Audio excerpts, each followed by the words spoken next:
Welcome to the Flame Tree Myth and Fiction podcast. Here comes the bride, all dressed in white, sweetly serene in her beauty bright. Swift as the wind, here comes the bride. Welcome to a bridal special of the Myth and Fiction podcast. So, full disclosure, the two stories today pretty much only have the word bride in common. One is very dark and the other is quirky but unfailingly sweet.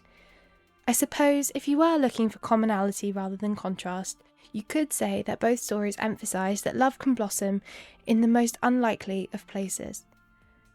Our first story is titled I Exist, and it's by Lindsay E. Gilbert. You can find it in our Terrifying Ghosts collection. Now, from that name, I'm sure you've all caught on that this story is terrifying. It's twisted, gothic, and pretty graphic. I feel like I need to do a quick content warning. There are some distressing descriptions of childbirth and loss in this story, so feel free to skip ahead to the next story if needed.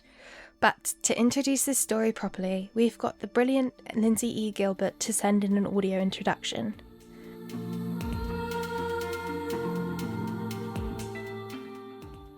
Hello, my name is Lindsay E. Gilbert. So to tell you a little bit about me, first of all, I was born and raised in Carrickfergus, that's in Northern Ireland, and I live there still today. I've done a bit of travelling though, and I've taught English language and literature all around the world, including Prague, the Isle of Man, and Japan. I had to come home when I developed a severe illness, and I was in a hospital in Prague. I had to get back to Ireland to get help in an English-speaking environment because I couldn't get my head or tongue around the Czech language. Writing is a major type of therapy for me, and it's very central in my life. I love all things horror. I adore dark fairy tales, and I love gothic fantasies.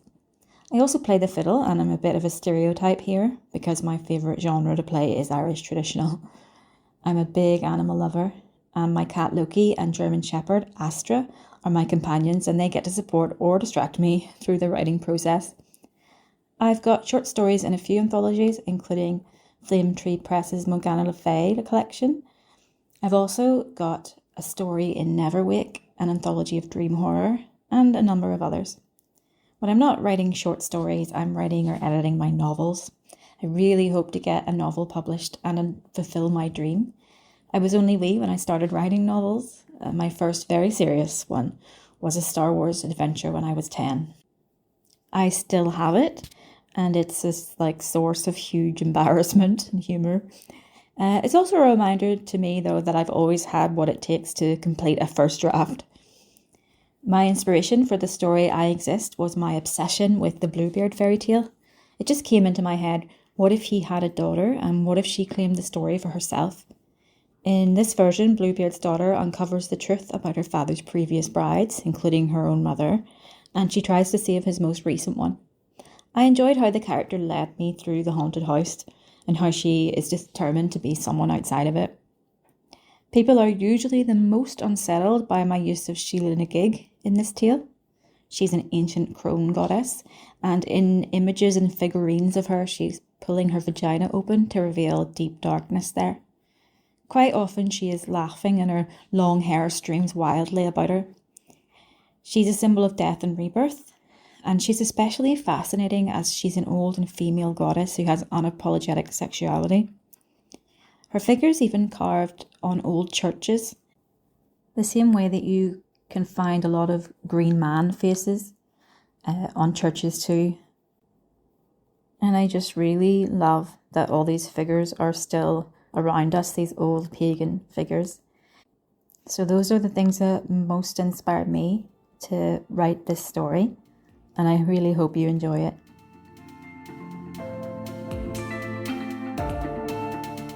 Without further ado, this is I Exist by Lindsay E. Gilbert, read by Amanda Benzecry.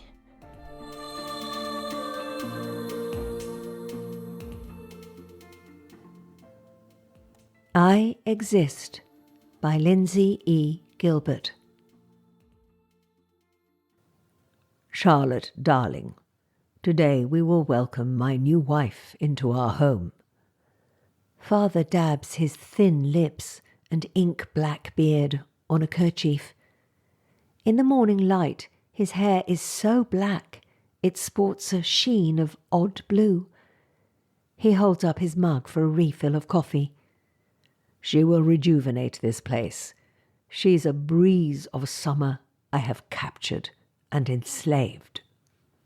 Glad tidings indeed, Papa, I say, stabbing the 2 cold butter into my toast. Again. He sneers, but does not quarrel with me. Be ready to receive her at noon. As you wish, I say, and take a bite of my toast. The thick lump of butter melts on my hot tongue and helps me swallow down all words of anger. Father pushes back his chair and leaves the room. I smash my plate upon the floor. My father's house is a nightmare by day and a hell by night. Why this distinction? In the day, the light of the sun stirs motes of dust to dance in the halls, and I stand at open shutters thinking I might wake. But night falls, and though I stand at the shutters still, the light soon leaps around me like flame, and my body burns with the desire to escape. But this is not simply a bad dream, nor even purgatory, where time is coinage paying all my debt. This is hell, and hell is eternal. I exist. I know this because at times I wreak havoc. I pull down the paintings of debaucheries and devils that adorn every wall in the house. I shred my silken gowns. I set alight my heavy bed-sheets. I shriek like a banshee through the darkest hidden passageways. I exist. I know this because I feel the bite of the whip on my exposed back and the reluctant huffing and puffing of Hadrian, my father's manservant, as he delivers my punishments. And oh, that is a delicious pain I savour. I no longer attempt escape. I am 20 years of age and have grown bored of concocting plans that come to nothing. I will not take my own life, for in truth I tell you, I exist, and I will continue to exist beyond common death. This I know by long experience. There are many forms of existence, and this one that pumps my salty blood through my veins is the one I choose to cling to. She is not beautiful in the way his previous wives have been. Her features are sharp, aquiline, handsome. There is a depth to her gaze that amounts to more than the scions of innocence or vanity or terror that have been paraded into this house before. My father's wives are always younger than me now. I feel a little twinge in my innards, some misguided urge to protect them. But I easily tire of it. This is Diana, Father says, and I give a shallow curtsy. She returns in kind.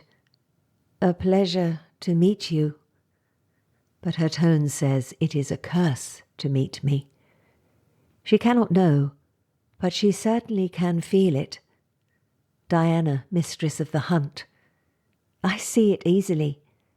This woman, a goddess of the wild, raven hair unkempt, bow drawn, arrow ready to fly. But what will be her mark? Diana is given the keys. Diana is given permission to explore. Diana is given the warning. And then Father takes his leave and rides away in the night, so urgent is his ungodly business. What a delight, she marvels over breakfast the next morning. I get to be mistress and have no master to please for a time. She turns her face to the window as though expecting Father's coach to come thundering back. Her hooked nose and crooked lips make me think again of a bird, of a predator. She has nothing of victimhood about her. "Will I help you to explore?" I ask. Her gaze snaps to me, intense. She is younger, and yet it seems like I am caught in the sight of an ancient crone, exposed to centuries of wisdom. "What happened to your mother?" she asks. So blunt, rude, unexpected. It thrills me. "I killed her on the way out," I answer, "and father has been so dreadfully unlucky with women since." "Perhaps you rather like that, being the lady of the house." She arches one heavy brow. I sip my tea, lean back in my chair. I welcome the woman who can finally lift the burden from my shoulders. She smiles. "Well then, I welcome your tour around my new abode." She picks up the heavy keys by the one that is forbidden and jangles them. "This is low-hanging fruit, no? Do you know what is hidden?" It is my turn to raise an eyebrow. I tell you, there are many types of existence, and I ponder what to show Diana as we make our way through each wing of the house. She enjoys the classical scenes of orgies and of war, the paintings I have tried to destroy, the frescoes of nymphs being set upon by lustful mortal men.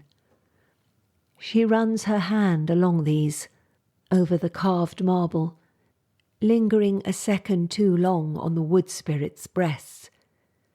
My cheeks flood with heat, and she looks at me until I squirm, unable to break our locked gazes as my heartbeat skitters like a spooked gazelle.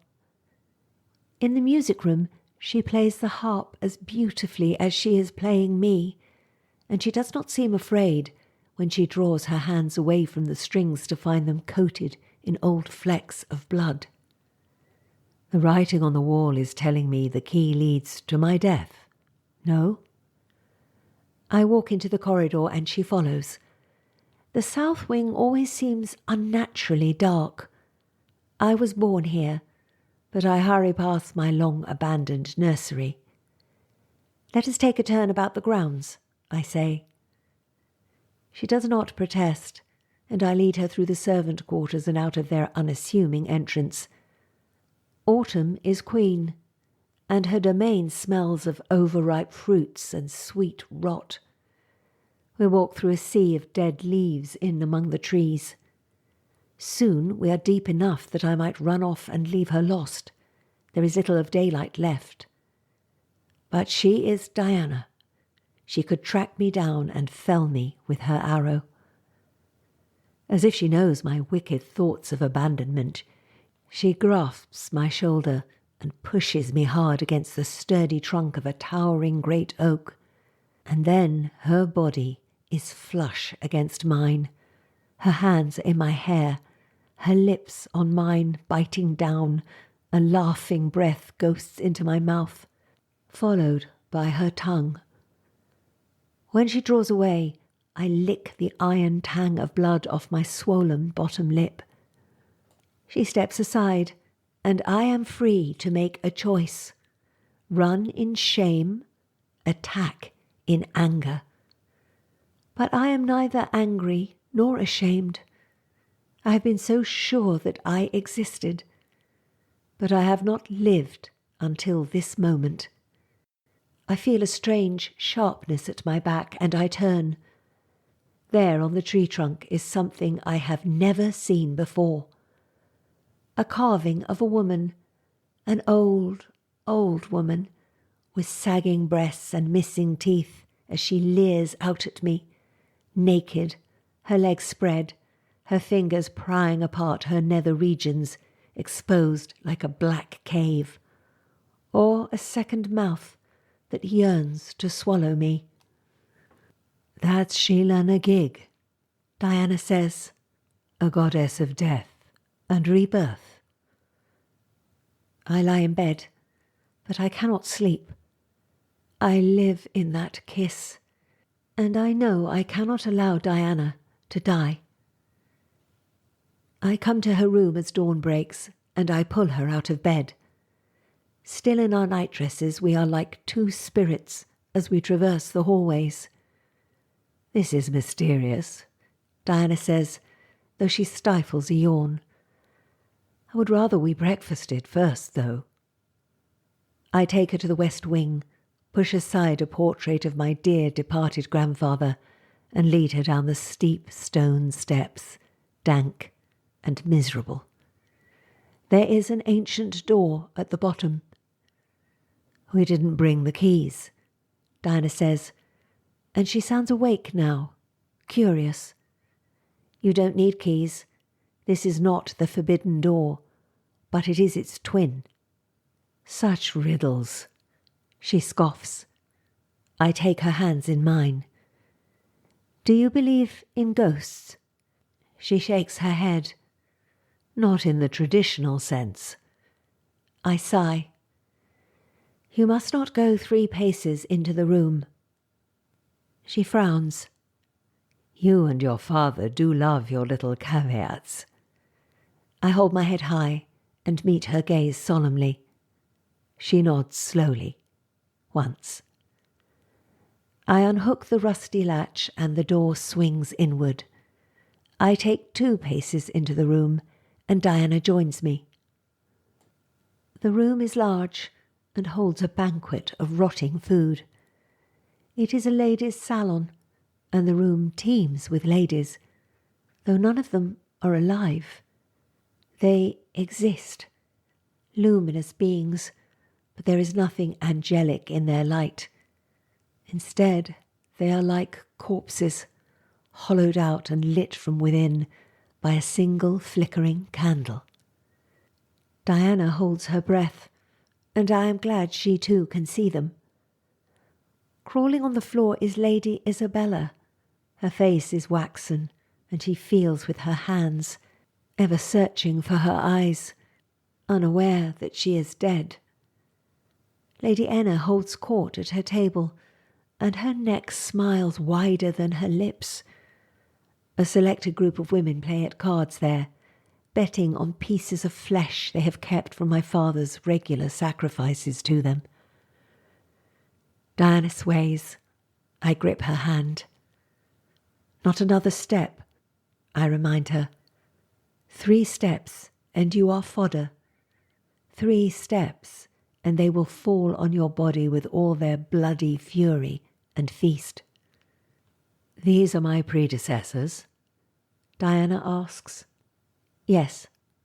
I swallow, unable to look away as Lady Eliza fits her scalp and hair back onto her skull, like a French wig, only to sob mournfully as it slides away again, the sound slick and wet. Diana is Eliza's replacement.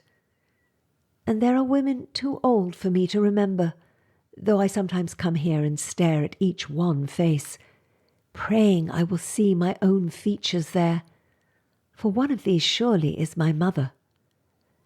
Let's go, Diana says. Her hand is slippery in mine. When we reach the top of the stairs and go back into the hall, she retches up bile. Monstrous. But at least they stay in that room, I say, a strange, forced cheerfulness in my tone. We spend the day planning an escape. I am grateful that she does not ask me if I ever showed the previous girls that hideous parlour. I showed 1 or 2, and they saw nothing, believing me mad. He will not kill you unless you look in the forbidden room, I say, knowing our plans are likely to be futile. So do not look, and you may live. And bear a man's child while I long for his daughter. It's preposterous. I swallow. There are worse things, I think, but I say nothing. Come nightfall, I lie in bed, unable to rest my mind or my body. I am twisted in my sheets when the room begins to smell of autumn, of that sweet decay, a heady perfume. Perhaps the servant left my window open. I sit up. Terror freezes me, as sure as an icy wind. There is a woman in my room. She is dressed in drab grey, but still she has the candle glow of the other ghosts. But at least they stay in that room. My own words echo around me. I have not seen this ghost before. She steps forward, but it is more a stuttering stumble. She moves like a stiff marionette left too long in the attic, or one whose strings are pulled by some child in the throes of a fit. I still cannot move, but I know I am crying. My tears run salty over my lips and into my mouth. Her gown is black with blood between her legs. She stops but 3 feet from my bedside, and then her upper body falls slack in a sudden bow. But then I see she is reaching down with her long white fingers, grasping the blood-stiff hem of her gown. She begins to pull it up, exposing her skinny, stained legs up and up, her thighs white as moonlight. Up. God, no, I cannot look away. A baby's head, then its whole body slithers out of her. She takes it in her arms, and then cranes her neck like a curious bird. She opens her mouth wide, so wide. Her eyes are almost white with fear. Now I wake, her scream, my own scream. It was just a dream, just an awful dream. Daylight brightens the room, and I take deep gulps of air, willing myself to be calm. I throw back my sheets and stand. There's something wet. Reluctant, I look down. There is blood at my feet, a pool of it, and footsteps leading surely back to the corner of the room. Diana continues with our plan to flee by nightfall. I sit at the table with her, but I do not hear what she says. Instead, I stare at the corner of the dining room where the ghost sits in her blood, her legs wide, trying to cram the baby back inside her. I can see the baby is crying out by its open mouth and tiny screwed-up face. I feel I will stand up and try to take it from her, but before I can, it disappears. She remains, following me from room to room throughout the day. Now she holds herself apart, Sheila Nagig. She is making a cave of herself, grinning all the while. I know this is my mother. The cavern grows wider, wider, and she, like some skeleton spider, grows until she's bracing herself against the walls. This is my mother, and she wants me back inside her. An image of the forbidden door blazes white in all the blackness. Charlotte! Diana slaps my face, and I cry out, falling from the couch and balling myself up at her feet. What's wrong with you? She follows my gaze to the corner, but sees nothing, for she looks back at me in confusion. She reaches down and touches my forehead. You have a fever. I want to tell her that we are not alone here, but the words stick in my throat. We need to get out of here, but first I must discover the truth. This I am able to say. You must give me the keys. I will unlock the forbidden door and look inside. You will stay away. He never forbade me to go there. I tremble as she helps me to my feet. You seem in no fit state to be unravelling horrors. I refuse to look at my spider mother, though she appears in every hallway, every room, every tiny passage, looming large, larger. I do not believe in gods, and still I cross myself. We will take a single horse between us, Diana says as we walk to her bedroom, and we will ride like hell out of this place before your father returns." I nod. Let her believe it. I wonder if my father will slaughter me instead for opening the forbidden door, and then lock Diana up for an attempt at fleeing him. She puts the keys in my hands, and they don't feel like cold, heavy iron. They feel to me like trust and love. I would know the way to this door even stripped of all my senses.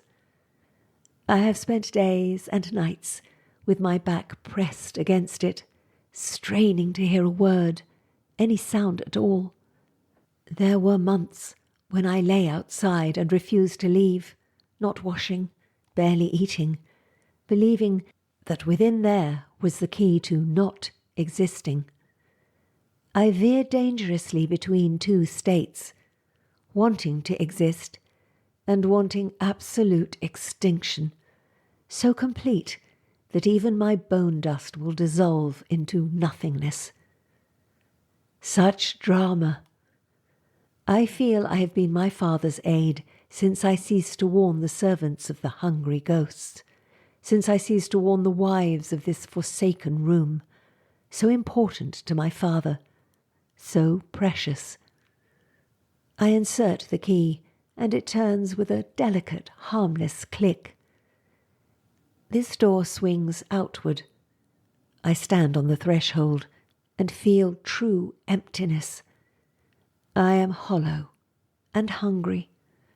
My eyes devour the mountain of bodies. These are not ghosts, but they are the corpses of the ghosts in the parlour. There is only one ghost in this room, and she sits in her pool of birthing blood eating Lady Isabella's scalp. It is cupped in her hands, and she licks and sucks, bites and tears. All the while her eyes are on me. I understand now. This is a love story. He feeds her the youth and curiosity of his brides to stop her moving on, and he feeds those sacrificed ghosts out of some strange guilt or twisted delight. It is a love story that I warped from her womb. Still, I know that I must feed the wives the remains of their own corpses now, and if that does not set them free, I know not how to help them. I will be gone by morning with my own love. My mother does not attack me when I enter the room. She does not stop me as I begin my gruesome excavation. The servants do not help me, but they do not stop me either as I drag the bodies through the hallways and take them to the parlour. One by one the ghosts go out, their inner candles snuffed out by my heaving, gasping breaths, and in the empty silence there is a sense of peace. I do not find Mother's body, but when I return to lock the door, her ghost is gone. Night has fallen. A wind rises up and moves through the trees outside like laughter. Or is it crying? I stink of death and sweat and guilt, but I remember Diana's plan. I am still in my nightdress, but I throw open the front doors and see her there astride a tall black mare. Her raven hair streams behind her. She is magnificent. She holds out one hand and helps me into the saddle. I press myself to her back. We must ride the path between the trees. Mother staggers out from their shelter. Diana sees her now. She pulls the reins to slow our steed. "No," I cry. "Ride hard." Diana does not question me. She tenses and goads the mare to a gallop. Mother is growing large again, and with each blink she closes in. With each breath she lifts her dress higher. But then, suddenly, she sits, and again she pries herself apart. I used to envy Persephone. Her mother, Demeter, did not give up on her, could not abandon her. But now I see Diana is my Hades. She spirits me away. My mother's cave is now just expanding darkness, vast and inescapable. It is the non-existence I craved all those times I lay at her door, some inner knowing that told me she was on the other side. But I am not a daughter now. I am myself, a creature made up of trauma, with blood on my hands and silence on my lips, like poison. My mother's ghost would never hunger again if only I turned back. But I will not. I cannot. On we ride. I trust Diana's plans for where we are headed, for I have known nothing beyond the gates of my father's estate.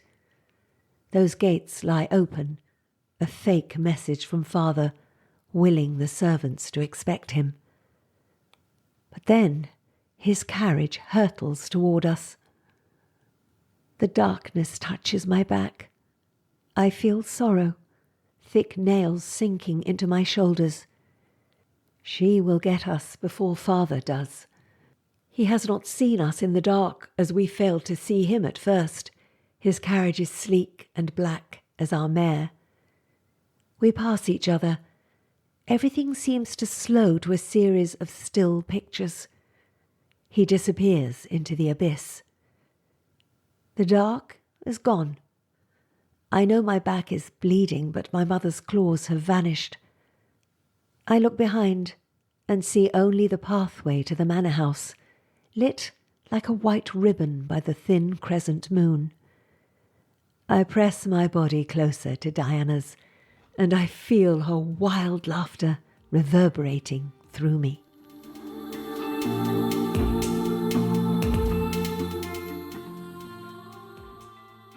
This story really lingers with you after you finished it. There are just so many layers to it. The setting is rich and imaginative with the twin room and the dark hallways. The budding love story between Charlotte and Diana rounds out their characterization and gives us people to root for in a world that feels too dark for hope. There's also the inescapable unease at the relationship of Charlotte's father and undead mother. So much to unpack. I don't want you to feel too terrified after this episode, so for our next one we're venturing into a fairy tale world. This one is quite exciting because it's in our brand new gothic fantasy title, Kalevala and Finnish Myths and Tales. It's an endearingly sweet story about a marriage called The Forest Bride, and it's being read for the podcast by Olivia. The Forest Bride. The story of a little mouse who was a princess. There was once a farmer who had 3 sons. One day, when the boys were grown to manhood, he said to them, "My sons, it is high time that you were all married. Tomorrow I wish you to go out in search of brides." "But where shall we go?" the oldest son asked. "I have thought of that too," the father said. "Do each of you chop down a tree, and then take the direction in which the fallen tree points. I'm sure that each of you, if you go far enough in that direction, will find a suitable bride."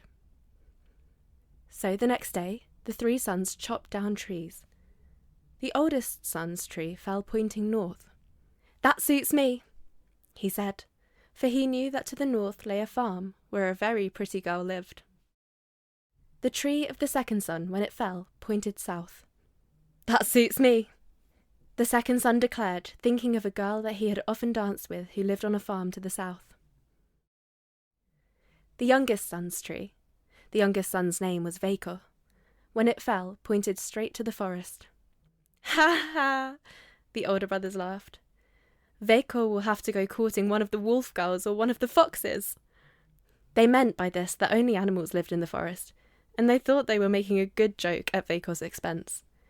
But Veikko said he was perfectly willing to take his chances and go where his tree pointed. The older brothers went gaily off and presented their suits to the 2 farmers whose daughters they admired. Veikko, too, started off with brave front, But after he had gone some distance in the forest, his courage began to ebb. "How can I find a bride?" he asked himself, "in a place where there are no human creatures at all?" Just then he came to a little hut. He pushed open the door and went in. It was empty. To be sure, there was a little mouse sitting on the table, daintily combing her whiskers, but a mouse, of course, doesn't count. "There's nobody here," Veiko said aloud. The little mouse paused in her toilet, and turning towards him said reproachfully, "Why, Veiko, I'm here." "But you don't count. You're only a mouse." "Of course I count," the little mouse declared. "But tell me, what were you hoping to find?" "I was hoping to find a sweetheart." The little mouse questioned him further, and Veiko told her the whole story of his brothers and the trees. "The two older ones are finding sweethearts easily enough," Veiko said. "It will shame me to have to go home and confess that I alone have failed." "See here, Veiko," the little mouse said. "Why don't you take me for your sweetheart?" Veiko laughed heartily. "But you're only a mouse. Whoever heard of a man having a mouse for a sweetheart?" The mouse shook her little head solemnly. "Take my word for it, Veiko. You could do much worse than have me for a sweetheart. Even if I am only a mouse, I can love you and be true to you." She was a dear, dainty little mouse, and as she sat looking up at Veiko, with her little paws under her chin and her bright little eyes sparkling, Veiko liked her more and more. Then she sang Veiko a pretty little song, and the song cheered him so much that he forgot his disappointment at not finding a human sweetheart, and as he left her to go home, he said, "Very well, little mouse, I'll take you for my sweetheart." At that, the mouse made little squeaks of delight, and she told him that she'd be true to him and wait for him, no matter how long he was in returning. Well, the older brothers, when they got home, boasted loudly about their sweethearts. "Mine," said the oldest, "has the rosiest, reddest cheeks you ever saw." "And mine," the second announced, "has long yellow hair." Veiko said nothing. "What's the matter, Veiko?" the older brothers asked him, laughing. "Has your sweetheart pretty pointed ears or sharp white teeth?" You see, they were still having their little joke about foxes and wolves. "You needn't laugh," Veiko said. "I've found a sweetheart. She's a gentle, dainty little thing, gowned in velvet." "Gowned in velvet?" echoed the oldest brother with a frown. "Just like a princess," the second brother sneered. "Yes," Veiko repeated, "gowned in velvet like a princess. And when she sits up and sings to me, I'm perfectly happy." "Huh," grunted the older brothers, not at all pleased that Veiko should have so grand a sweetheart. "Well," said the old farmer after a few days, "now I should like to know what those sweethearts of yours are able to do. Have them each bake me a loaf of bread so that I can see whether they're good housewives." "Mine will be able to bake bread, I'm sure of that," the oldest brother declared boastfully. "So will mine," chorused the second brother. Veiko was silent. "What about the princess?" they said with a laugh. "Do you think the princess can bake bread?" "I don't know," Veiko answered truthfully. "I'll have to ask her." Of course, he had no reason for supposing that the little mouse could bake bread, and by the time he reached the hut in the forest, he was feeling sad and discouraged. When he pushed open the door, he found the little mouse as before seated on the table, daintily combing her whiskers. At sight of Veiko, she danced about with delight. "I'm so glad to see you," she squeaked. "I knew you would come back." Then, when she noticed that he was silent, she asked him what was the matter. Veiko told her. "My father wants each of our sweethearts to bake him a loaf of bread. If I come home without a loaf, my brothers will laugh at me." "You won't have to go home without a loaf," the little mouse said. "I can bake bread." Veiko was much surprised at this. "I never heard of a mouse that could bake bread." "Well, I can," the little mouse insisted. With that, she began ringing a small silver bell, tinkle, tinkle, tinkle. Instantly there was the sound of hurrying footsteps, tiny scratchy footsteps, and hundreds of mice came running into the hut. The little Princess Mouse, sitting up very straight and dignified, said to them, "Each of you, go fetch me a grain of the finest wheat." All the mice scampered quickly away, and soon returned one by one, each carrying a grain of the finest wheat. After that, it was no trick at all for the Princess Mouse to bake a beautiful loaf of wheaten bread. The next day, the three brothers presented their father the loaves of their sweetheart's baking. The oldest one had a loaf of rye bread. "Very good," the farmer said. "For hard-working people like us, rye bread is good." The loaf the second son had was made of barley. "Barley bread is also good," the farmer said. But when Veiko presented his loaf of beautiful wheaten bread, his father cried out, "What? White bread? Our Veiko now must have a sweetheart of wealth." "Of course," the older brother sneered. "Didn't he tell us she was a princess? Say, Veiko, when a princess wants fine white flour, how does she get it?" Veiko answered simply. "She rings a little silver bell, and when her servants come in, she tells them to bring her grains of the finest wheat." At this, the older brothers nearly exploded with envy, until their father had to reprove them. "There, there," he said. "Don't grudge the boy his good luck. Each girl has baked the loaf she knows how to make, and each in her own way will probably make a good wife. But before you bring them home to me, I want one further test of their skill in housewifery. Let them each send me a sample of their weaving." The older brothers were delighted at this, for they knew that their sweethearts were skillful weavers. "We'll see how her ladyship fares this time," they said, sure in their hearts that Veiko's sweetheart, whoever she was, would not put them to shame with her weaving. Veiko, too, had serious doubts of the little mouse's ability at the loom. "Whoever heard of a mouse that could weave?" he said to himself as he pushed open the door of the forest hut. "Oh, there you are at last!" the little mouse squeaked joyfully. She reached out her little paws in welcome, and then in her excitement she began dancing about on the table. "Are you really glad to see me, little mouse?" Veiko asked. "Indeed I am," the mouse declared. "Am I not your sweetheart?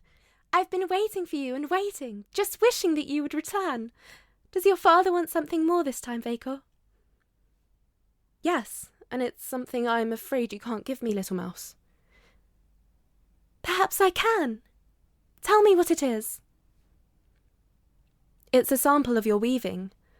I don't believe you can weave. I never heard of a mouse that could weave." "Tut, tut," said the mouse. "Of course I can weave. It would be a strange thing if Veiko's sweetheart couldn't weave." She rang the little silver bell, tinkle, tinkle, tinkle, and instantly there was the faint scratch, scratch of 100 little feet as mice came running in from all directions and sat up on their haunches awaiting their princess's orders. "Go, each of you," she said, "and get me a fibre of flax, the finest there is." The mice went scurrying off, and soon they began returning one by one, each bringing a fibre of flax. When they had spun the flax and carded it, the little mouse wove a beautiful piece of fine linen. It was so sheer that she was able, when she folded it, to put it into an empty nutshell. "Here, Veiko," she said. "Here in this little box is a sample of my weaving. I hope your father will like it." Veiko, when he got home, felt almost embarrassed, for he was sure that his sweetheart's weaving would shame his brothers. So, at first he kept the nutshell hidden in his pocket. The sweetheart of the oldest brother had sent as a sample of her weaving a square of coarse cotton. "Not very fine," the farmer said, "but good enough." The second brother's sample was a square of cotton and linen mixed. "A little better," the farmer said, nodding his head. Then he turned to Veiko. "And you, Veiko, has your sweetheart not given you a sample of her weaving?" Veiko handed his father a nutshell, at sight of which his brothers burst out laughing. "Ha, ha, ha!" they laughed. Vaco's sweetheart gives him a nut when he asks for a sample of her weaving. But their laughter died as the farmer opened the nutshell and began shaking out a great web of the finest linen. "Why, Vaco, my boy!" he cried. "However did your sweetheart get threads for so fine a web?" Vaco answered modestly. She rang a little silver bell and ordered her servants to bring her in fibres of finest flax. They did so, and after they had spun the flax and carded it, my sweetheart wove the web you see. "Wonderful!" gasped the farmer. "I have never known such a weaver. Well, the other girls will be all right for farmers' wives, but Vaco's sweetheart might be a princess. Well," concluded the farmer, "it's time that you all brought your sweethearts home. I want to see them with my own eyes. Suppose you bring them tomorrow." "She's a good little mouse, and I'm very fond of her," Vaco thought to himself as he went out to the forest. "But my brothers will certainly laugh when they find she is only a mouse. Well, I don't care if they do laugh. She's been a good little sweetheart to me, and I'm not going to be ashamed of her." So, when he got to the hut, he told the little mouse at once that his father wanted to see her. The little mouse was greatly excited. "I must go in proper style," she said. She rang the little silver bell and ordered her coach and 5. The coach, when it came, turned out to be an empty nutshell, and the 5 prancing steeds that were drawing it were 5 black mice. The little mouse seated herself in the coach with a coachman mouse on the box in front of her and a footman mouse on the box behind her. "Oh, how my brothers will laugh," thought Vaco. But he didn't laugh. He walked beside the coach and told the little mouse not to be frightened, that he would take good care of her. His father, he told her, was a gentle old man and would be kind to her. When they left the forest, they came to a river which was spanned by a footbridge. Just as Vaco and the nutshell coach had reached the middle of the bridge, a man met them coming from the opposite direction. "Mercy me!" the man exclaimed as he caught sight of the strange little coach that was rolling along beside Vaco. "What's that?" He stooped down and looked, and then, with a loud laugh, he put out his foot and pushed the coach, the little mouse, her servants, and her 5 prancing steeds all off the bridge and into the water below. "What have you done? What have you done?" Vaco cried. "You've drowned my poor little sweetheart." The man, thinking Vaco was crazy, hurried away. Vaco, with tears in his eyes, looked down into the water. "You poor little mouse," he said. "How sorry I am that you were drowned. You were a faithful, loving sweetheart, and now that you are gone, I know how much I loved you." As he spoke, he saw a beautiful coach of gold, drawn by 5 glossy horses, go up the far bank of the river. A coachman in gold lace held the reins, and a footman in pointed cap sat up stiffly behind. The most beautiful girl in the world was seated in the coach. Her skin was as red as a berry and as white as snow. Her long golden hair gleamed with jewels, and she was dressed in pearly velvet. She beckoned to Vaco, and when he came close, she said, "Won't you come sit beside me?" "Me? Me?" Vaco stammered, too dazed to think. The beautiful creature smiled. "You were not ashamed to have me for a sweetheart when I was a mouse," she said. "And surely now that I am a princess again, you won't desert me." "A mouse?" Vaco gasped. Were you the little mouse?" The princess nodded. "Yes, I was the little mouse under an evil enchantment which could never have been broken if you had not taken me for a sweetheart, and if another human being had not drowned me. Now the enchantment is broken forever. So come, we will go to your father, and after he has given us his blessing, we will get married and go home to my kingdom." And that's exactly what they did.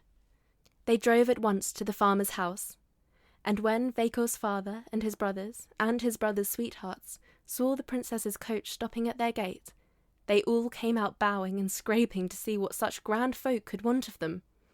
"Father!" Vaco cried. "Don't you know me?" The farmer stopped bowing long enough to look up. "Why, bless my soul!" he cried. It's our Vaco! Yes, father. I'm Vaco, and this is the princess that I'm going to marry. A princess, did you say, Vaco? Mercy me, where did my boy find a princess? Out in the forest where my tree pointed. Well, well, well, the farmer said. Where your tree pointed? Why, I've always heard that was a good way to find a bride. The older brothers shook their heads gloomily and muttered, Just our luck. If only our trees had pointed to the forest, we too should have found princesses instead of plain country wenches. But they were wrong. It wasn't because his tree pointed to the forest that Vaco got the princess. It was because he was so simple and good that he was kind even to a little mouse. Well, after they had got the farmer's blessing, they rode home to the princess's kingdom and were married. And they were happy, as they should have been, for they were good and true to each other, and they loved each other dearly. If you're looking for more epic tales of heroism, kinship, and the natural world, be sure to check out the rest of our recent Kalevala collection. You can explore the rich lore of Finland in a tidy book-sized bundle.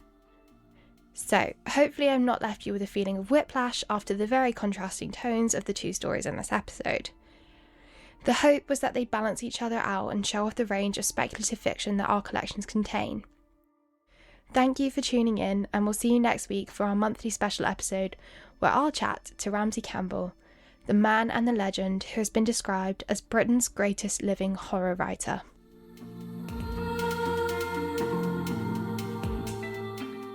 Thanks so much for listening. We really hope you enjoyed this episode of the Flame Tree Myth and Fiction podcast and look forward to the next episode. Do recommend it to your friends. Goodbye for now.